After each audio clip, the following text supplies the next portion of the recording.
ይህን የምታዩት ልዩ የሰናፍጭ አሰራር ነው። እዚህ ደግሞ የሽምብራ ብቅልት በሰናፍጭ። እንዴት አደራችሁ? እንዴት ዋላችሁ? እንደየሰዓቱ አቆጣጠራችሁ ውድ ሀገሬ ልጆች እንዲሁም የቻናሌ ቤተሰቦች በቅድሚያ እጅግ በጣም አመሰግናለሁ። ወደ ቻናሌ መጣችሁ ለምታበረታቱኝ አብሮነታችሁ አይለኝ ያልኩኝ፣ አዲስ ለምትመጡ ደግሞ እንኳን ደህና መጣችሁ። ሰብስክራይብ ያላረጋችሁ ደግሞ ሰብስክራይብ በማድረግ የደወሏን ምልክት አጥቁሯት። ብዙ ነገር እንማማራለን። ዛሬ ይዤላችሁ የመጣሁት ይሄ የምታዩት ሰናፍጭ ነች። ስለ ሰናፍጭ አዋዜ አሰራሩን ከማሳየቴ በፊት ያውላችሁ ሰናፍጭ ይሄ ነው። ከአማዞን መግዛት ትችላላችሁ ለማታገኙ ለማለት ነው። እዚህ ላይ ማሳያችሁ ነገር ቢኖር ይሄንን ከአማዞን የገዛሁት ሰናፍጭ ነው። ይውት ተለቅ ይላሉ ፍሬው ማለት ነው። ያውላችሁ ከሀገር ቤት የመጡ ደግሞ በጣም ደቃቃዎች ናቸው። ግን ብዙ አይነት ሰናፍጭ ሊኖር ይችላል። እኔ ማቀው ሁለት አይነት ነው ያለኝ ቤቴ። ይሄንን ነው ጥቁሩን ነጩም ያለኝ። ብዙዎቻችሁ ሰናፍጭና ምንድነው ጎመን ዘር ይመሳሰልባቸዋል። ይሄንን ለማወቅ የምትችሉት ስለሚመሳሰል በጥርሳችሁ ትንሽ እንደዚህ ቆንጥራችሁ ታኝኩት ታውቁታላችሁ። ስለ ሰናፍጭ ትንሽ ጥቅሙ ካየሁትና ካነበብኩት ከሰማሁት ነው የምነግራችሁ። ለልብ በሽታ፣ ለስኳር ደማችን ለማስተካከል፣ ለኮሌስትሮል እንዲሁም የማረጥ ምልክቶች አንዳንድ ችግሮች ወይም ካረጡ በኋላ ያሉ ችግሮች ስለሚፈታም እና ጸረ ካንሰር ነው። ለአፍ ሽታ እንዲሁም ደግሞ የብሮንካይት ለአስም የመከላከል ጥቅም አለው። ሰርች አድርጋችሁ እዩ። እና እኔ ዛሬ እንዴት አድርጌ ይሄንን ሰናፍጭ በኔ ቤት እንደሰራሁት ላሳያችሁ ነው። ሌላ ደግሞ እዚሁ ላይ ይሄንንም ይዤ ቀርቤያለሁ። የምታዩት ብቅልት በሰናፍጭ እና ስለ ብቅልትም ሽምብራ ነው። እንዴት አድርጌ እንደሰራሁት ወደ አሰራሩ እንሂድ። እናም ለምን እንደሚጠቅም ደግሞ እዛው ነግራችኋለሁ። ተከታተሉኝ። ታችሁ የቀረብኩት የተፈጨ ሰናፍጭ ነጩ ማለት ነው። አንድ የቡና ማንኪያ ጨው ነው የምንጠቀመው። ይሄ ጨው እኔ ሮዝ ጨው ነው የምጠቀመው። እዚህ አንድ የሻይ ማንኪያ ኮረሪማ፣ እዚህ ደግሞ አንድ የሻይ ማንኪያ እርድ፣ ዝንጅብል፣ ነጭ ሽንኩርት፣ ሎሚ የተጨመቀ አንድ ሙሉ ነው የተጠቀምኩት፣ ዘይት፣ ሙቅ ውሃ፣ ከፈለጋችሁ ቀዝቃዛ ውሃ አድርጋችሁ መጠቀም ትችላላችሁ። ሁለት ጠርሙሶች ደግሞ ክዳን ያለው ነው የሚያስፈልገን። አሁን በቅድሚያ እነዚህ እንፈጫቸዋለን።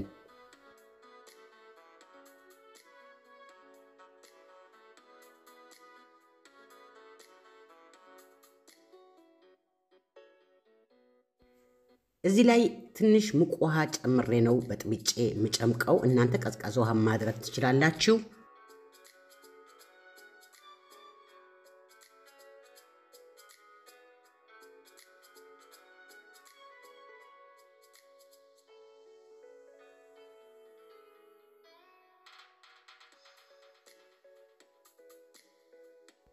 እንደምታዩት እቃዬ ላይ ሰናፍጩ፣ ኮረሪማው፣ እርዱ እንዲሁም ደግሞ አንድ የሻይ ማንኪያ ጨው፣ ከዛ ሎሚ ጭማቂው፣ ዘይቱን እናደርግና የዝንጅብል እና የነጭ ሽንኩርት የፈጨነው እሱን ያረግን እናማስላለን። እዚህ ግን ስለቀጠነብኝ ጠቆር ያለው ሰናፍጭ የተፈጨው አንድ የሾርባ ማንኪያ ጨምሬያለሁኝ። እናንተ ልካችሁን በቤታችሁ ወይም በቤተሰቦቻችሁ ነው ማድረግ የምትችሉት። ይሄው እንዲህ አድርገን በደንብ እናዋህደዋለን።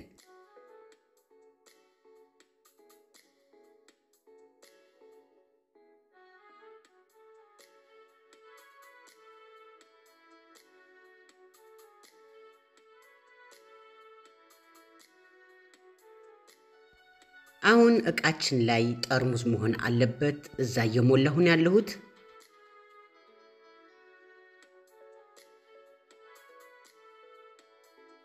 እዚህ በትንሽ እቃ ላይ ማድረግ ያለሁት ያው እንደምታውቁት ለአማቴ ነው ወይም ለአማቶቼ።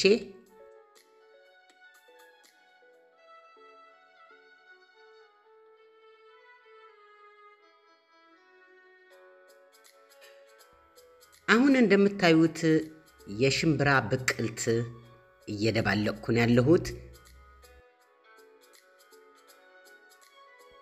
ብዙዎቻችሁ ታውቁታላችሁ ብዬ ገምታለሁ የሽምብራ ብቅልት ብዙ ጥቅም እንዳለው። እዛው እንዳለው የሽምብራ ብቅልት ጥቅሙንም አሰራሩንም ላሳያችሁ ነው። የሽምብራ ብቅልት ሎሚ ግማሽ፣ ቁንዶ በርበሬ፣ ዝንጅብል የተፈጨ፣ ሮዝ ጨው አድርጌ አደባልቅና ቁርሴን እበላለሁኝ ውዶቼ። ይህንን የሽምብራ ብቅል ጥቅሙ በጣም ብዙ ነው።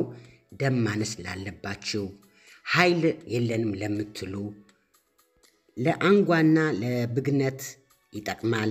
ለሆድ ዕቃ ችግር፣ ለድርቀት፣ ለጉንፋን፣ ለጠጠር፣ ለአስም፣ ለድምፅ መጎርነን ይባላል። ይቅርታ እዚህ ላይ የኔ ድምፅ የጎረነው ነው።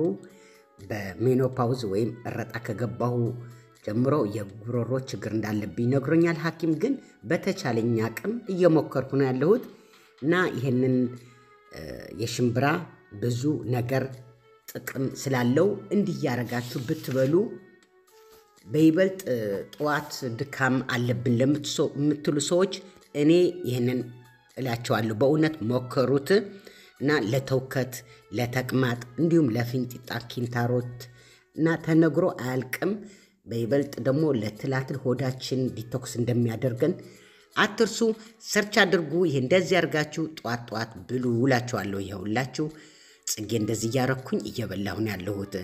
ለኔ ጠቀመኝ ብዙ ነገሮች እያመጣሁላችሁ ነው ውዶቼ፣ ተጠቀሙ ለማለት ነው። እንብላ ስላችሁ ግን ውዶቼ በሳምንት 2 ቀን ወይም 3 ቀን ነው መብላት ያለብን። ምክንያቱም ሽምብራ አዘውትሮ በብዛት መመገብ የምግብ መፍጨትና ችግርን ተቅማጥን ሊያስከትል ይችላል እየተባለ ነው እና 2 ጊዜ ወይም 3 ቀን እንብላ። እዚሁ እንዳለው ያው ሽምብራ እንዴት አድርገን ማብቀል እንደምንችል ላሳያችሁ ነው። በእኔ ቤት ይኸው እንደምታዩት ሽምብራውን ለቅሜ በደንብ አጥቤ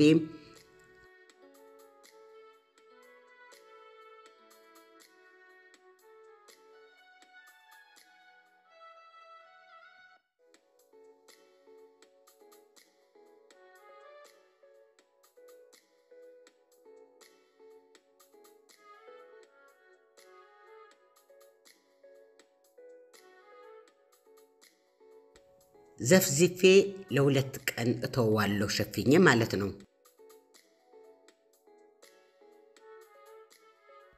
ከ2 ቀን በኋላ ይኸው እንደምታዩት እንደገና አለቅልቄ ማጥለያ ላይ አድርጌ እንደገና ላስቲክ ነገር ሸፍንና በጨርቅ ሸፍኗለሁ ለ2 ቀን ወይም ለ3 ቀን። ከዛ በኋላ ይኸውላችሁ እንደዚህ መሰለ ሽምብራ በቀለልኝ። ስራዬን እንደምትወዱት ተስፋ አለኝ። ይኸውላችሁ ዓመት በዓልም እየደረሰ ነው። እንደዚህ እናዘጋጅ፣ እንደዚህ ደግሞ እንጠቀም። ጊዜያችሁን ወስዳችሁ ለምትመለከቱልኝ እጅግ በጣም አመሰግናለሁ። በድጋሚ በሌላ ቪዲዮ እስከምንገናኝ ድረስ መልካም ቀን እመኝላችኋለሁ። መልካም የፋሲካ በዓልም እንዲሆንልን ተስፋ አደርጋለሁ። በሉ ቻው ቻው። ደህና ዋሉ፣ ደህና አደሩ።